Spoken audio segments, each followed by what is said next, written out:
नगरात रुद्रदेव नावाचे पुजारी राहत होते. सर्व वेदशास्त्र आणि पुराणात ते पूर्णपणे पारंगत होते. त्यांच्या सुंदर पत्नीचे नाव शारदा असे होते. या उभयंतांना 2 जुळी मुले होती. एक होता देवांतक आणि एक होता नरांतक. दोघांचेही भविष्य उज्ज्वल आहे, असे रुद्रदेवाला भविष्यकारांनी सांगितले होते. लहानपणातच त्या दोन्ही मुलांच्या वागण्यात आणि बागडण्यात त्यांच्या भविष्यवाणीचा प्रत्यय येऊ लागला होता. असेच एक दिवस रुद्रदेवाच्या घरी नारद मुनी येतात. त्यांना पाहून रुद्रदेव आणि त्यांची बायको दोघेही मिळून नारद मुनींचे मनोभावे स्वागत करतात आणि त्यांना प्रणाम करतात. तेव्हा रुद्रदेवाची 2 लहान मुलं पाहून नारद मुनी म्हणतात, "रुद्र, अरे तुझी दोन्ही मुलं भविष्यात खूप मोठा पराक्रम गाजवणार आहेत. त्यांच्या नशिबात तिन्ही लोकांवर विजय प्राप्त करण्याची क्षमता असेल." हे ऐकून रुद्र नारदांना म्हणतात, "हे मुनीश्वर, कृपा करून माझ्या दोन्ही मुलांना आयुष्यमान होण्यासाठी वरदान द्यावे." नारद मुनी म्हणतात, "या दोघांनी कठीण तपश्चर्या करून जर महादेवांना प्रसन्न करून घेतले, तर तुमच्या सर्व इच्छा पूर्ण होतील." इतके सांगून दोन्ही मुलांना ओम नमः शिवाय या मंत्राची शिकवण देऊन नारद मुनी निघून जातात. बघता बघता दिवस उलटत गेले आणि देवांतक, नरांतक दोघेही मोठे झाले. पूर्ण वयात आल्यानंतर दोघांनाही लक्षात होते ते नारदांचे वचन, शिवजींची कठोर तपश्चर्या. तेव्हा एक दिवस दोघे मिळून ठरवतात, आईबाबांचा निरोप घेतात आणि तपश्चर्येसाठी घोर अरण्यात निघून जातात. अरण्यात एका ठिकाणी ते दोघेही त्यांची तपश्चर्या सुरू करतात. 2000 वर्षे फक्त पाणी आणि पानं खाऊन तपश्चर्या केल्यानंतर पुढे एका अंगठ्यावर उभे राहून 10,000 वर्षे अन्न-पाण्याविना कठोर तपश्चर्या करतात. त्यांची इतकी श्रद्धा आणि भक्ती पाहून शिवजींना त्या दोघांचे कौतुक वाटते. प्रसन्न होऊन त्या दोघांनाही भेटण्यासाठी साक्षात महादेव येतात. महादेवांना समक्ष बघून दोघेही आश्चर्यचकित होतात आणि भावुकही होतात. इतक्या वर्षांपासून ज्या क्षणाची आपण वाट पाहत होतो, तो क्षण, ते अद्भुत स्वरूप साक्षात आपल्या समोर उभे आहेत, ही गोष्ट त्यांना स्वप्नवत वाटत होती. दोघेही हात जोडून महादेवांना वंदन करतात आणि म्हणतात, "हे महादेव, आम्ही ज्या क्षणासाठी संपूर्ण आयुष्य समर्पित केले, तो क्षण साक्षात आमच्या समक्ष आहे. त्यामुळे आम्ही प्रफुल्लित झालो आहोत. आमचा नमस्कार स्वीकार करावा." महादेव प्रसन्न होऊन म्हणतात, "तुमच्या दोघांची भक्ती पाहून मी प्रसन्न झालो आहे. मी तुम्हाला वरदान देतो, की तुम्ही महापराक्रमी योद्धा म्हणून ओळखले जाल आणि तुमचे तिन्ही लोकांवर अधिपत्य असेल. तथास्तु." असे म्हणून महादेव निघून जातात. इकडे या दोघांच्या आनंदाला पारावार उरत नाही. इतकी आनंदाची बातमी आईबाबांना कधी सांगतोय, यासाठी दोघे उत्सुक असतात. जेव्हा ते आपल्या घरी येतात, तेव्हा रुद्र आणि शारदा यांना खूप आनंद होतो आणि ते दोघांना आशीर्वाद देतात. आनंदाने काही दिवस निघून जातात आणि दोघे निश्चय करतात, की आता आपल्याला आपल्या वरदानाप्रमाणे तिन्ही लोकांवर राज्य केले पाहिजे. आपण इतके कष्ट घेतले आहेत, इतकी घोर तपश्चर्या केली आहे, तर त्याप्रमाणे आपण तिन्ही लोकांना आपल्या अधीन केले पाहिजे आणि तो आपला हक्क आहे.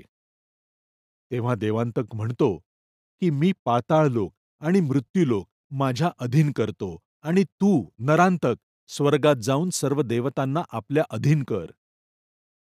ठरल्याप्रमाणे देवांतक स्वर्गावर हल्ला करतो आणि सर्व देवांना आपल्या अधीन करतो. त्याप्रमाणे देव त्यासमोर आपली हार स्वीकारतात आणि त्याच्या अधीन होऊन त्याला स्वर्गाचा राजा मानतात. नरांतक आपल्या भावाप्रमाणे सर्व योजना आखतो आणि खूप मोठ्या संख्येने मृत्यूलोकावर आक्रमण करतो.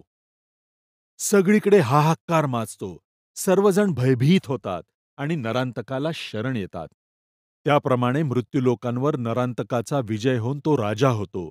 इतकेच नाही, तर पाताळ लोकांवर देखील तो आक्रमण करतो आणि पुढे जाऊन नागलोकांवर आक्रमण करतो. प्रचंड मोठे युद्ध होते. नागलोकांकडून अनेक प्रतिकार होतात. शेवटी महापराक्रमी नरांतकासमोर नागलोक आपली हार मान्य करतात. अशा प्रकारे मृत्यूलोक आणि पाताळलोक इथे नरांतक राज्य करू लागतो.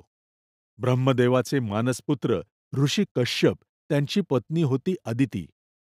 तिला नरांतक आणि देवांतक यांच्याकडून तिन्ही लोकांवर अन्याय होत आहे हे कळते.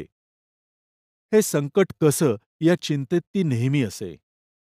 याच चिंतेमुळे ती महर्षी कश्यपांकडे जाते आणि महर्षींना सांगते, "हे प्राणनाथ, मला असा वर पाहिजे आहे, ज्यामध्ये मी सच्चिदानंद परात्पर आपला पुत्र मानू शकेन."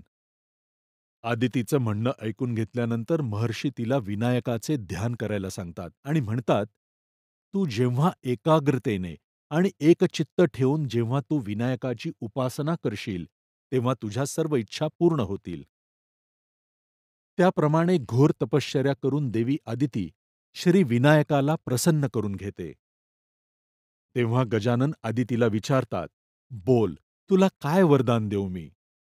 यावर अदिती गणेशाला म्हणते, "हे परमेश्वर, माझी इच्छा आहे, तू माझा पुत्र होऊन जन्म घ्यावास आणि या सृष्टीतील सर्व लोभी आणि अन्याय अत्याचार करणाऱ्यांना त्याने धडा शिकवावा."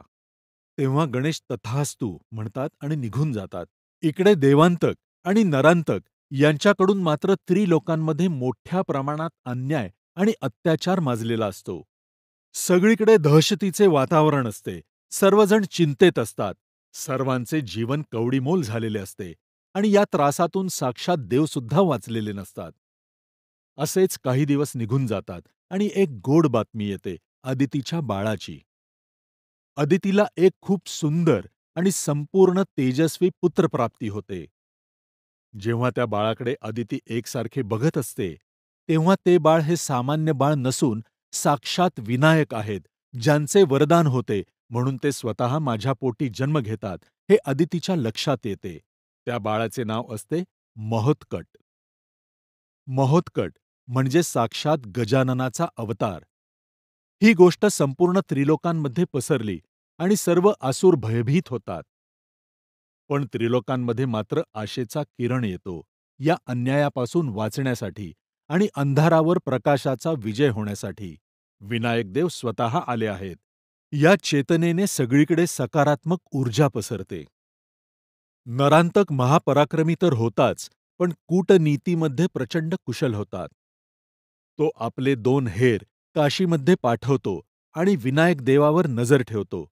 त्याचा उद्देश हा असतो की संधी मिळताच विनायकाची म्हणजेच महोत्कटाचा विनाश करायचा. एके दिवशी विनायक आपल्या पालखीमधून जात असतात, तेव्हा नरांतकाचे 2 हेर, शूर आणि चपळ नावाचे, त्या पालखीवर हल्ला करतात. पण विनायक सावध असतात. ते लगेच प्रतिकार करतात. त्या दोघांना मृत्युदंड देणार इतक्यात ते दोघे दयायाचना करू लागतात आणि विनायकाची क्षमा मागतात. तेव्हा विनायक त्यांना विचारतात, "कृपया तुम्ही कोण आहात याचा परिचय द्यावा." तेव्हा ते दोघे सांगतात, की "आम्ही दोघे नरांतक यांचे हेर आहोत. त्यांनी आम्हाला तुमची हत्या करण्याकरता पाठवले आहे." तेव्हा विनायक त्या दोघांना काहीही इजा न पोहोचवता दया दाखवून सोडून देतात. ते दोघे निघतात आणि सरळ नरांतकाची भेट घेतात आणि घडलेला सर्व वृत्तांत त्याला सांगतात. म्हणतात, "त्या बालकाला हरवणे अशक्य आहे. तो बालक अद्भुत आणि शक्तिशाली आहे." स्वतःला महापराक्रमी आणि शक्तिशाली समजणाऱ्या नरांतकाला आपल्यापेक्षा शक्तिशाली कोणी असेल यावर अजिबात विश्वास बसत नव्हता. त्याने आपल्या हेरांचे म्हणणे ऐकले नाही आणि आपल्या सेनापतीला म्हणजेच चतुरंगिणीला काशीवर आक्रमण करायला सांगितले. त्यासोबत हेही सांगितले, की "या युद्धात मी स्वतः सामील होणार आहे. मला बघायचंय, कोण माझ्या विरोधात जातंय ते." नरांतकाचा आदेश मिळताच सर्व असुरांनी युद्धाचे रणशिंग फुंकले आणि नगारे वाजू लागले. सर्व असुर युद्ध करण्यासाठी आणि स्वतःचा पराक्रम दाखवण्यासाठी आता उतावीळ झाले होते. लक्ष्य एकच होते, काशीवर विजय मिळवणे आणि स्वतःचे अधिपत्य स्थापन करणे. नरांतकाची संपूर्ण सेना काशीच्या दिशेने चालू लागली. काशीच्या राजाला ही बातमी कळताच त्यांनी तात्काळ आपला सेनाध्यक्ष आणि प्रधान अमात्य यांना बोलावून घेतले आणि राज्याच्या सीमांवर सैनिकांना तैनात करण्याचा आदेश दिला. जेवणाच्या ताटावर बसलेल्या राजाने जेवण न करताच स्वतःही युद्धाची तयारी केली आणि आज्ञा घेण्यासाठी विनायकांजवळ गेला. तेव्हा विनायक म्हणतात, "हे राजा, तुम्ही तुमच्या संपूर्ण शक्तीनिशी आणि संपूर्ण सामर्थ्याने शत्रूचा सामना करा. विजय तुमचाच असेल. मी तुम्हाला आशीर्वाद देतो. विजयी भव. विनायकांचा आशीर्वाद घेऊन काशीराज रणांगणाकडे कूच करतात. तेव्हा गुप्तचर सांगतात, "हे विनायक, असुरांची संख्या भल्या मोठ्या महासागराएवढी आहे. त्यांचा सामना करणे काशीराज यांना खूप अवघड जाणार आहे. त्यांच्याकडे मर्यादित साधने आहेत आणि अल्प सैनिक आहेत. त्यामुळे असुरांना टक्कर देणे महाकठीण जाणार आहे. त्यांच्यासोबत समजूत करणे हेच शहाणपणाचे ठरेल." सर्व अमात्य आणि प्रधानांची चर्चा होईपर्यंत असुर सैन्य राज्याच्या सीमेतून आक्रमण करत प्रवेश करतं. सगळीकडे पळापळ, आरडाओरडा आणि फक्त कत्तली. असुर सैन्य महिला, लहान मुलं किंवा वृद्ध कोणाचाच विचार न करता आपल्या वाटेत येईल त्याची मुंडकी उडवत पुढे सरकत होते. अशा वेळी काशीराज ठरवतात, आता परिस्थिती करो या मरो झाली आहे. अजिबात माघार घ्यायची नाही. युद्धाला तोंड देणे आणि क्षत्रिय धर्म निभावणे हेच आपले कर्तव्य आहे. सर्व सैन्यांना एकत्र करून व्यूहरचना आखा आणि असुर सैन्यावर जोरदार हल्ला करा. पळून मरण्यापेक्षा लढून मरणे हेच एका लढवय्याचे कर्तव्य आहे. कशी होते असुर आणि काशीराज यांची लढाई हे ऐका पुढच्या भागात. जेव्हा